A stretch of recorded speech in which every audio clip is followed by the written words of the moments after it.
And thank you for joining us as we take you on a journey through Peru and share why this destination is one of the best culinary destinations in the world. From Peru, we have the Senior Trade Commissioner in Canada, Aldo Parodi, joining us. In a moment, I'll introduce Aldo, who will share an update on behalf of the Tourist Office. Following Aldo's segment, we're going to take you in destination. I can't stress enough the authenticity of this webinar. We're going to take you in destination where Alexia Harton, who's the co-founder general manager of Peru, of her organization, will lead a segment with Manuel Choke, who's an agricultural engineer to the local farmers. Following Manuel's segment, Alexia will join us live to share more info and answer your question. Peru has recently been well known because of the gastronomy. But before entering into that detail, Peru, as you know, is a country located in South America. We are around 32, 33 million inhabitants, and we mostly speak Spanish throughout the country. However, we have many native languages that are still being spoken through the country. One of the most popular is Quechua, which is spoken when Alexia is, by the way. There are others like Aymara in the Puno, Lake Titicaca area, and other language in the jungle. So it's very diverse, but we all, or mostly all people, speak Spanish. And you will be surprised about people speaking English, of course, which is the international language, but we also have several people in Peru that speak French, as myself. There are French schools in Peru and Alliance Française throughout the country. So it's also, after English, I will say the foreign language most spoken is French. All right, so how can we access Peru? So there was a direct flight before the pandemic from Toronto and Montreal. Now we have known that starting end of October, there will be again direct flight from Toronto to Lima by Air Canada. They have changed also the type of airplane. It's not going to be the Air Canada route anymore, but a normal airline. I think it's the Airbus 330, which is a very nice and new for us with 3 classes. But there are also other alternatives to go to Peru through Panama with Copa Airlines, through Mexico by Aeromexico, LATAM Airlines. Also, you want to touch at USA, you can also go to Peru. So there are really several options to get there. So what happened with Peru? Why is now so recognized for the gastronomy? Well, the first thing that we need to understand is that Peru is a very diverse country in terms of nature. As you see, we have a relatively long Pacific coast with a cold current coming from the south and a warm current coming from the north. So if you go to the north of Peru, it's like being in the Caribbean. It's very tropical, very sunny the whole year. While if you go through the south, it's more cold temperatures. But throughout the coast, it's mostly arid coast. And then you have all this brown sector with the Andes Highlands with a different nature and with very how can I say steps, because you can find products at 2,000 meters, and then at 2,000 and 2,500 you have another kind of product. So all of this plus 60% of the country is the Amazon rainforest. So you can imagine the diversity of natural products that we can have in Peru.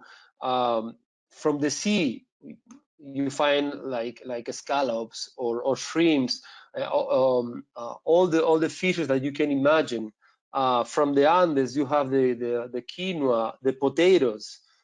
From the jungle, all the fruits that are exported to Canada, for instance. When end of November, beginning of December, mangoes from Peru are coming. Now we are in the season of avocados from Peru, for instance. So it's a really diverse country where you can get products the whole year. But another diversity that we have had in Peru is the cultural diversity that has also helped to the gastronomy. As you know, before the Spaniards came to Peru, there was the Incas culture there with their own way to do dishes, etc. The ceviche, which is this plate that you see there with the fish marinated with lime, was already being produced in Peru or eaten in Peru without lemon, because we had not lime at that time, but it mixes with local acid fruits. So we have found some vestiges of that in some old cultures in Peru. But when the Spaniards come, so all influence from the world also came to Peru. We have had, for instance, all I would say the top gastronomy from Europe, the French influence on how to do the dishes, how to cook. We have also had influence from people from Africa that came to Peru during the Spanish time. And then we have, so we call Chinese restaurants in Peru chifa, which is like a Chinese food mixed with some local ingredients. Chifan, it really is a Chinese word, chifan, that comes to eat with us.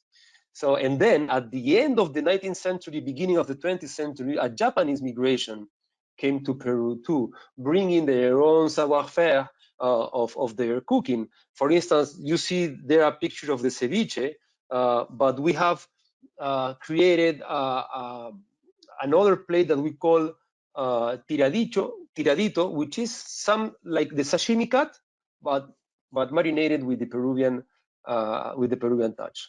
So that is why Peru has become a top gastronomy in the world, because of the natural diversity and the cultural diversity that we have.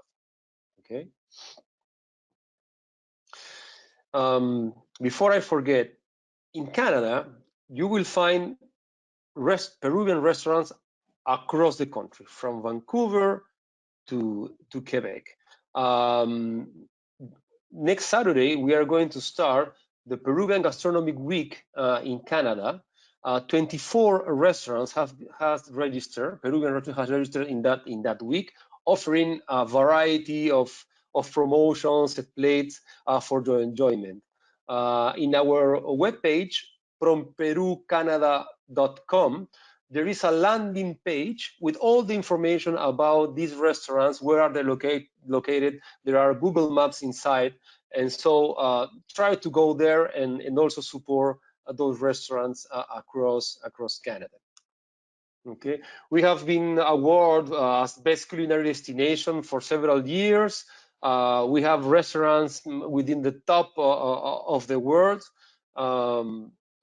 It's really a high quality cuisine now in Peru.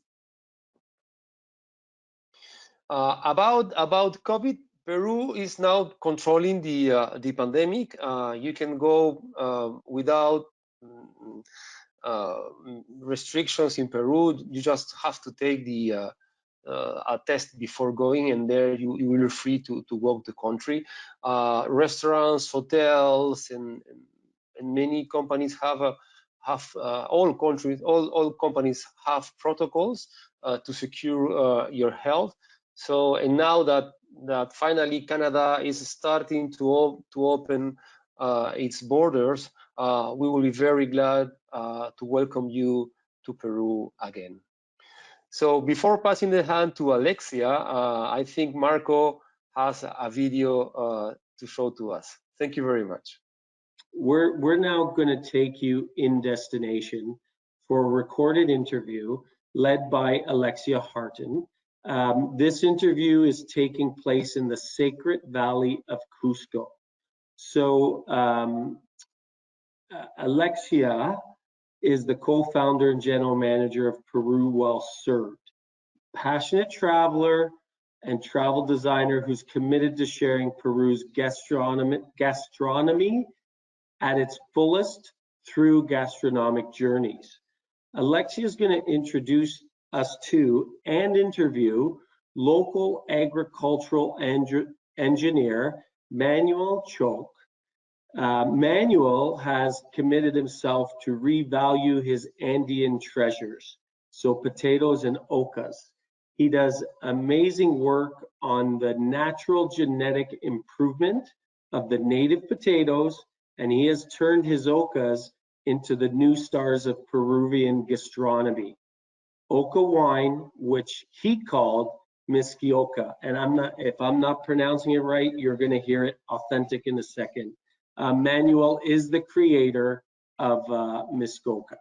So without further delay, I am going to share the video. So I hope you enjoy it as much as I did. Hi everyone, I'm Alexia Harten, co-founder of Peru Well Served, and I'm here in the Sacred Valley of the Incas in Chinchero with Manuel Choque to bring to you this amazing experience about the Andean potatoes and Oca wine that Manuel produces. So we want to share this with you today so you can live a little bit of what you can live with us in Peru when you come. So I'll let Manuel introduce himself and start with telling you this amazing information about his projects. Hi, my name is Manuel Choque. Bueno, un poquito quiero contarles la historia de las papas nativas. Bueno, es un tubérculo que ya tiene más de 8.000 a 10.000 años de antigüedad. Este tubérculo ha sido domesticado alrededor del lago Titicaca, en el altiplano.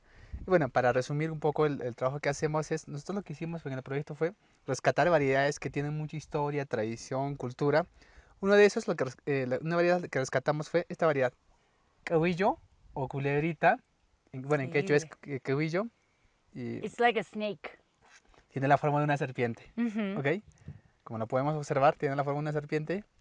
And this is a real potato, like exactly as the one you eat at home. It's unbelievable. Tenemos otra variedad, cachunhuacachi, puedes observarlo igual. Cachunhuacachi son dos palabras en quechua que significa cachun, nuera, huacachi, llorar, hacer llorar a la nuera. Entonces, esta papa tiene una costumbre bien bonita que cuando venía una chica a comprometerse con el novio, le daban en esta canastita de papas llenas de cachunhuacachi, que si podía pelarla, era una prueba para la novia. Que si podía pelarla, estaba preparada para el novio, para que se pueda casar. Para casarse. Sí. O sea, yo nunca me casaría. I would never get married if I had to pass this test. Por la forma que tiene la papa, es muy difícil de pelarla, ¿ok? Claro. Increíble. Tenemos otra variedad llamada pumamaki, que tiene la forma de una garra de la puma. ¿Okay? Amazing. Entonces, estas son una de las tantas que tenemos, variedades que hemos conservado. Nosotros en el Perú tenemos más de 6.400 variedades, de las cuales nosotros tenemos en colección, como lo que podemos observar, más de 300 variedades. Estamos mostrando unas como 8 tipos, las más raras, en forma, en color, en textura. Como te decía, ¿no? Esta variedad es pumamaki, por la forma que tiene la garra del puma. Tal cual. Tenemos otras variedades, yamasimi, o la boca de la alpaca o de la llama. Mira, mostrando los dientes. It looks exactly like a mouth from a llama. Correcto. Unbelievable. Yes. Ok. Tenemos un ser humano con los pies y los brazos y la cabecita. Puedes observar y podemos mostrar en la cámara igual. Okay. Es una papa bien peculiar. Entonces, esas son una de las tantas que tenemos en colección. Tenemos otra, la forma que tiene una estrella. Chascapapa, lo que dicen en quechua. Ok, vamos a mostrar igual la cámara. O sea, tú aquí tienes más de 300 variedades de las 6.000 que tenemos en el país. Correcto. Impresionante. Entonces, y las has ido rescatando porque ya eran variedades que no se cultivaban mucho, ¿cierto? sí, correcto. El proyecto consiste en rescatar variedades que se están perdiéndose, están dejándose de cultivarse, están perdiéndose por erosión genética. Y bueno, el proyecto consiste en rescatar variedades y conservar igual. A partir de este proyecto nace también mejoramiento genético de papas nativas. De las tantas que tenemos en el Perú, nosotros lo que hicimos fue rescatar variedades, evaluarlas, investigarlas y nos dimos cuenta que tenemos ciertas variedades de papa con estas características. Te voy a mostrar y vamos a mostrar igual a los viajeros que nos van a visitar aquí en Huatata. Fíjate. Hermoso. Vamos a mostrar a la cámara. Beautiful. Tenemos una papa muy pigmentada, parece un jamón. ¿Ok? Entonces nosotros tenemos estas características de papa con estos colores. Vamos a cortar más papas. Cuéntanos cómo has llegado tú a como desarrollar estas papas con tanta pigmentación. Ok, nosotros lo que hicimos fue, empezamos a evaluar variedades de papa y encontramos ciertas variedades que tenían pigmentación. Entonces la idea fue hacer polinización dirigida para hacer mejoramiento genético. Lo que hacen los insectos, las abejitas, ¿qué hacen? Se sienten en una flor, las abejitas llevan el polen en las patas y van transfiriendo los genes a otras flores. Entonces hicimos ese mismo. En realidad nosotros somos como la abejita vestido. Claro, claro. ¿Ok? Vestido y vamos transfiriendo. Y así para obtener nuevas variedades de papa. Quiero mostrar otra papa, la super papa que quería mostrarte. Bueno, esta es la evolución de las papas que hicimos de mejoramiento genético. Increíble. Increíble. Parece una beterraga. Sí, fíjate. Ahora vamos a mostrar la cámara para que puedan ver nuestros visitantes. Como una beterraga. ¿Ok? Encontramos variedades de papa con estas características y también las moradas.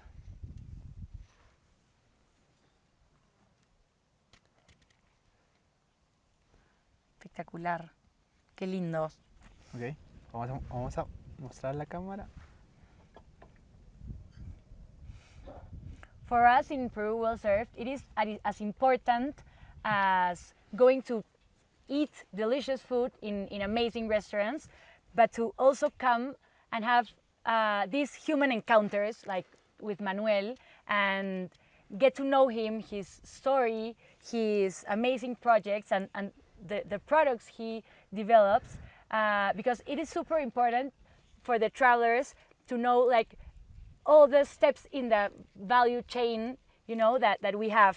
So when you get to know these products and these stories, and then you go and sit in a restaurant and enjoy this amazing food, it is a totally different experience, you know, like you really understand what you're eating and value the dish more and all the work that has been done before that dish, you know. So for us, it is really important that travelers not only come and eat, but to understand what they are eating. And these kind of experiences offer us that.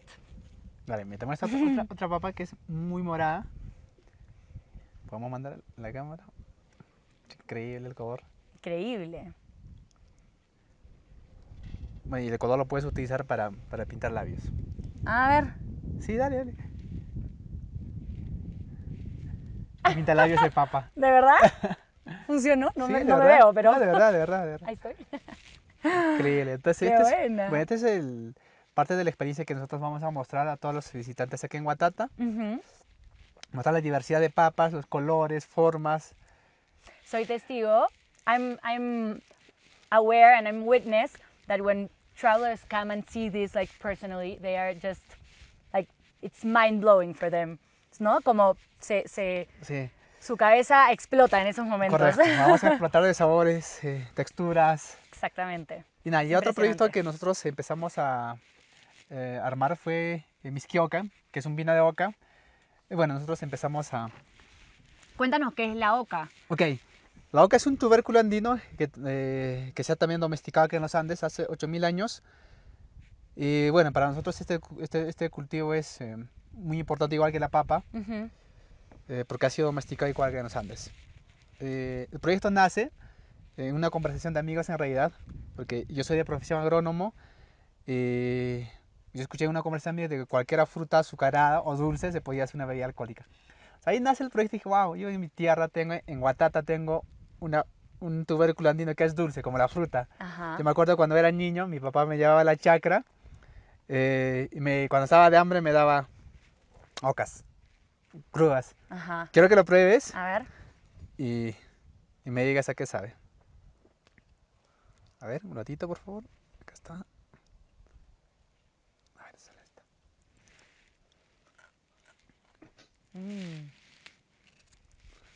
It's literally a fruit. Es literalmente una fruta. Es una fruta, correcto. Ujú. Quiero que pruebes otra variedad. Como durazno, Como ¿no? durazno, correcto. Ujú. Esta es un poquito más dulcecita. Más dulcecita. Entonces Buenísimo. tenemos variedades con distintas características. Algunas saben a frutos rojos, algunas son más ácidas, menos ácidas. Ujú. Saben mucho a una durazno, cerezo. Y es lo más sorprendente, que este tubérculo en realidad, con el trabajo que hicimos de investigación, nos sorprendió bastante porque sabe mucho a una fruta. Ujú. Es un tesoro andino escondido que nosotros recién estamos rescatando. Ujú. Y bueno, y queremos hacer conocer a todos nuestros visitantes. Y nada, entonces tú viste que esto era un producto dulce y dijiste, bueno, yo he crecido comiendo algo dulce, ¿por qué no hacemos un vino? Y así, correcto, brillante, ¿ah? correcto. Mis Y respetos. ahora creo que pruebes. A ver, vamos a probar.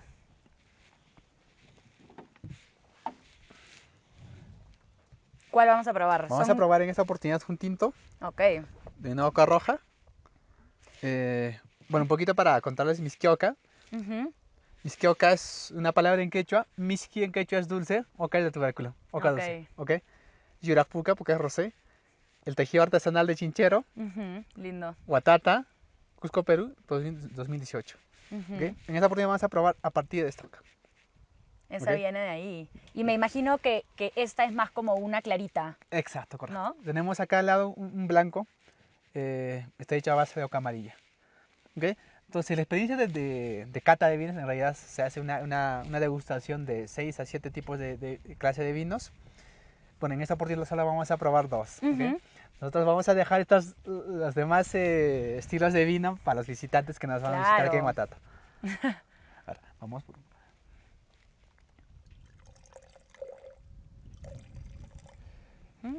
Gracias.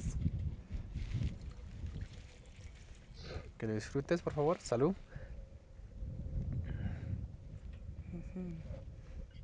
Huele como a fruto rojo. Sí, en nariz vamos a tener aromas a frutos rojos.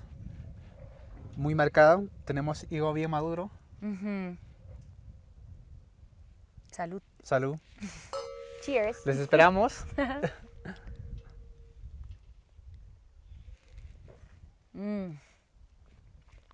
Really nice. Y eso es lo más sorprendente, que muchos visitantes que nos visitan acá en Guatata como expertos en vino, Ujú. enólogos, sommeliers, cocineros, cuando nosotros hacemos una cata dicen, oye, ¿dónde que le saca la uva? Claro. Sí, sí, pero en realidad está hecho de oca. Increíble. Y claro, si es que de repente hubiera una persona que, por ejemplo, va al restaurante de Virgilio, le Correcto. sirven esto y él de repente, si no ha conocido esta experiencia antes, va a pensar que es de una uva, Exacto, correcto. ¿no? O si le dicen, sí, es de vino de oca, pero no tiene idea qué es la oca. Exacto, correcto. Ahí está la importancia de en verdad conocer esto antes de disfrutarlo en una mesa de un restaurante, Sí. ¿no? Sí, Increíble, delicioso. Mira, lo que ahora vamos a hacer es, vamos a tener una experiencia bien bonita, una experiencia gastronómica que va a ser Sí. todas las papas que hicimos los cortes, lo que vamos a hacer es probarlas, degustarlas. Que va acompañado con una salsa, Ujú. una salsita de... We're gonna pair now the potatoes with this oca wine, and Manuel has prepared a sauce, aguacatay, uchucuta, right? Chucute es la salsa. Uchucuta sauce made of aguacatay, paria cheese, and chili, ají, Sí, right? canchitas, Canchitas, that's corn, sal de maras sal de y guacatay. maras. Entonces, ¿me sirves los platitos, por favor? Platitos, lo que vamos a hacer es... Tenemos ya la salsita ya preparada. Te voy a poner las papitas. Te vas a sorprender con los colores y las texturas. ¿Ok? Y eso lo puedes maridar con el vino. Gracias. Por favor. We're going to try this.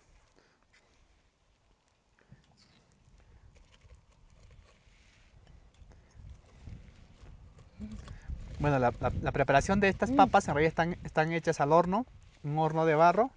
Tiene sal de maras, un poquito de sal de oliva. Mira el color, es increíble. Es sorprendente. Bueno, y este es Awesome. This is really unbelievable. Mira los colores. ¿Mostrar los colores? Es increíble. Increíble. Ok, entonces lo que vamos a hacer es agarrar las papas y empezar a... ¿Cómo vamos?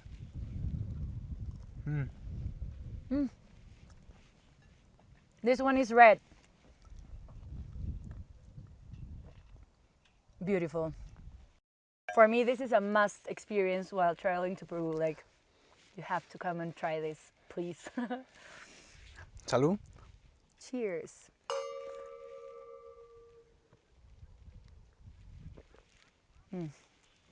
So, this is a must experience for when you travel to Peru. I hope you get enchanted by Manuel and that you're willing to come and visit him personally in your next trip to Peru. We'll be more than happy to receive you here. So don't hesitate to make all the questions you need. Now we're going to be live with you to answer them. So, well, that's it for us here. Thank you very much for joining us, and we'll keep up with you in the live session.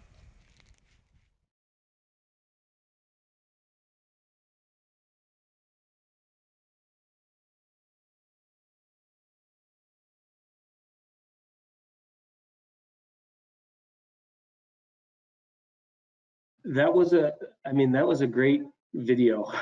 Thank us for bringing us in destination. Thank you for introducing us to Manuel. I really enjoyed it, and I have no doubt our audience did too. But with that, let's bring Alexia in live to close off this segment. So Alexia, are you there? Yes, hi, I'm here. Do you hear me well, see me well, see my screen? Everything's working fine? We hear you well, we see you well, the screen looks great. Amazing. Over to you. Great. So, hi everyone, I'm Alexia again. I'm co-founder of Peru Well Served. We are a travel agency specialized in gastronomic journeys here in Peru. So today I just wanted to talk to you about a little bit of what we do and what is gastronomic journeys for us, So I'll start with a little poll. I don't know if Marco, if you can help me with that. I have a question for you. What is gastronomic tourism for coming on your screen? you? There you go. Alexia, can you see that? Yes, I can see that. Perfect. Over to you. Okay, so for everyone here in the session, I'd like you to select what do you think gastronomic tourism is? Is it a restaurant hopping and culinary workshops? Is it meeting the producers and agriculture experts? Is it immersing yourself in the culture and history? Is it all of the above? Please choose your correct answer, and Marco will help me with your answers and see how well are you doing with the gastronomic tourism information. Yeah, so we have over 70% of the audience who've participated in the polls. So thank you very much. I'm going to close it and share the results, Alexia, Great. for you to see them. So this is what the audience I'm so glad 93% of you agree with me and believes it's all of the above, because it is. And this is what I want to talk to you about today. First of all, deny something that a lot of people and travel agents ask me very often. Are they only going to eat? Will they get to Machu Picchu or stuff? Yes, of course. Gastronomic tourism is not just about the food. Of course, we're going to have plenty of food, but between the meals, we have to do some activities, right? So that kind of activities will depend on the traveler's profile. Is it the Inca Trail, bike adventures, Machu Picchu, visits to museum, relaxing on a beach, or having an excursion into the wildlife of the Amazon? You know, we have plenty of activities that I'm sure you must already know about them. Like they're the regular tours to Peru, right? That they're amazing. But what makes the difference about gastronomic tourism is that we give the same importance to gastronomic experiences and food as we give it to cultural and adventure activities. So these kind of activities are not going to be missing in our journeys. Then we have the thing I like the most about food tourism is that it has a tremendous social and economic impact through all the value chain, not only in the gastronomic value chain, but in the tourism. So we have here, first of all, the agricultures, then the producers, then we have the food service people like restaurants, and then we have the food tourism like experiences. So all of these are being impacted when travelers come and do gastronomic tourism. And the most interesting is that you can have experiences in each one of these chain blocks. You know, you can go and meet the agriculture as Manuel and talk to him about the oca and learn about the oca and the Andean potatoes. You know, that would be one experience. You would have other experience that you can meet the producers, for example, cheese makers, gelato makers, in this case, oca wine producers like Manuel himself. And then we have the food service. In this case, for example, continuing with my example, we have in very near where Manuel is, it is a Virgilio Martinez restaurant named Mil. It is one of the top restaurants in here too. Virgilio is super renowned for his restaurant Central in Lima, and he has also a restaurant in Moray in the Sacred Valley. So you would have here the restaurant, right, where he offers a tasting menu, very exclusive tasting menu with great ingredients, local ingredients. And then we would be here, the food tourism developers. And what we do, for example, is combine all of the previous activities mentioned. We would go to meet Manuel, to try the potatoes, to learn about the oca, try the oca wine, and then just after, go and sit in Central, in Mil, and have this amazing tasting menu paired with oca wine. So we would like get to know all the stages of this value chain, and it really like starts making sense, everything, you know, for travelers. As I said in the video, it is as important as for them to like enjoy delicious food, but also get to know and learn and understand what they're eating and where they come from.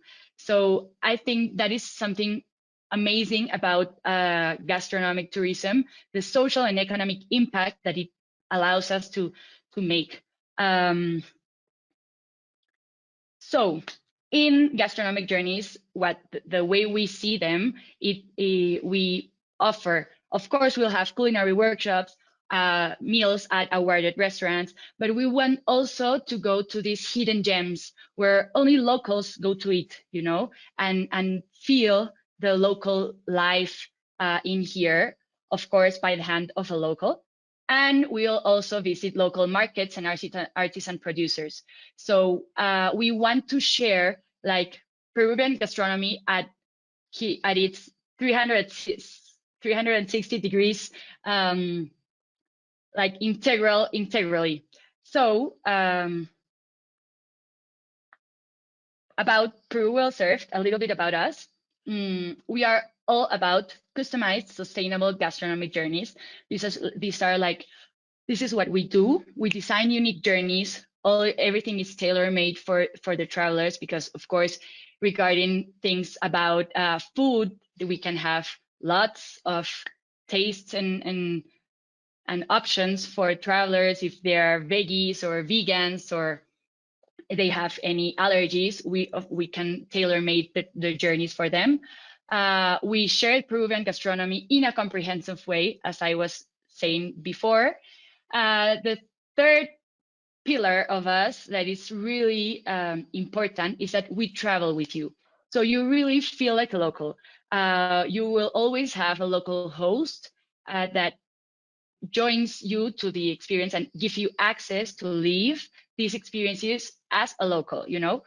And finally, we are super committed to making a positive impact through sustainable journeys. So we have also plastic zero policies, and we plant a tree by the name of every traveler that travels with us in the Amazon in order to like give back in the carbon footprint that their travelers make.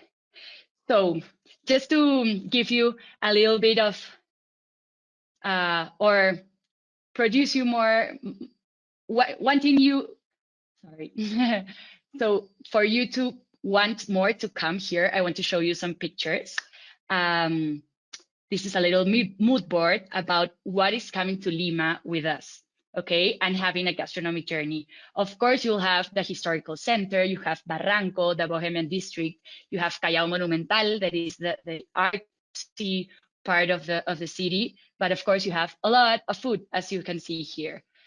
We have visits to markets, we have Nikkei food, we have food tastings, as we have a ceviche route, cooking with locals, cocktail workshops. So everything of this, you can find it in Lima. And the thing is, you can personalize the itinerary as you want. You can also have top restaurants like this one. This is Osaka. But also some more local spots like this one, that is a restaurant called Estadio in the historic center of Lima. Then we have Ica. I've chosen 3 destinations to show you today, but of course we have plenty in Peru. In Ica, we have pisco, Peruvian pisco and Peruvian wine. So we have these kind of experiences. And more in the coast, we have Paracas. This is a national reserve, a beautiful beach where the ocean meets the desert, as you can see here. And they are like really impressive views. So you can have here like adventure activities like the sun boogies, or you can collect shells with artisan fishermen, overfly the Nazca lines. So we can combine these gastronomic and cultural activities in order to offer a unique gastronomic journey. And finally, I've chosen, of course, Cusco is where I'm here right now. This one was like the most difficult to choose from my pictures because I had so much, and there is like a world of activities to do here. So in this first slide, I have 2 about Cusco. You can see like the regular Cusco, you know, I've bet you've seen the Mara South Line, of course, Machu Picchu, the train, bike tours, the Inca Trail, paragliding. This is Ollantaytambo. So you have like the regular Cusco. You will have all of this in a gastronomic journey, but gastronomic Cusco would look like this. You will have experiences like Manuel's about the Andean potatoes. You can go and learn how to grow these potatoes. You'll visit cornfields and then have an amazing lunch like this one in the terrace of this colonial hacienda. We'll get to know about the ingredients. We'll have cooking demonstrations, visit to the markets. What else do we have here? A Pachamanca, in the Puray Lake, surrounded with these snow-capped mountains, beautiful. So you have a lot of activities to do here also, and complement them with these more traditional or cultural and adventure activities in Cusco. So just to end up my presentation, I wanted to reinforce what Aldo said previously about the Safe Travels. Peru has received the Safe Travels stamp, and we have too. So the health and well-being of the travelers are a priority. We have checked each one of our activities and our itineraries in order to remove the activities that we don't think they are safe enough for this kind with new context we're living. And we're choosing always accommodation in boutique hotels or even private houses or apartments. All our experiences are in private, and the transports too. They were always going to be accompanied by a local host that is trained to attend emergencies. And well, of course, flexibility. We're offering flexibility in case plans need to change. So this is something for me just to close up this brief presentation about us. Thank you for joining us and for your attention. I hope you've liked our content about gastronomic journeys in Peru.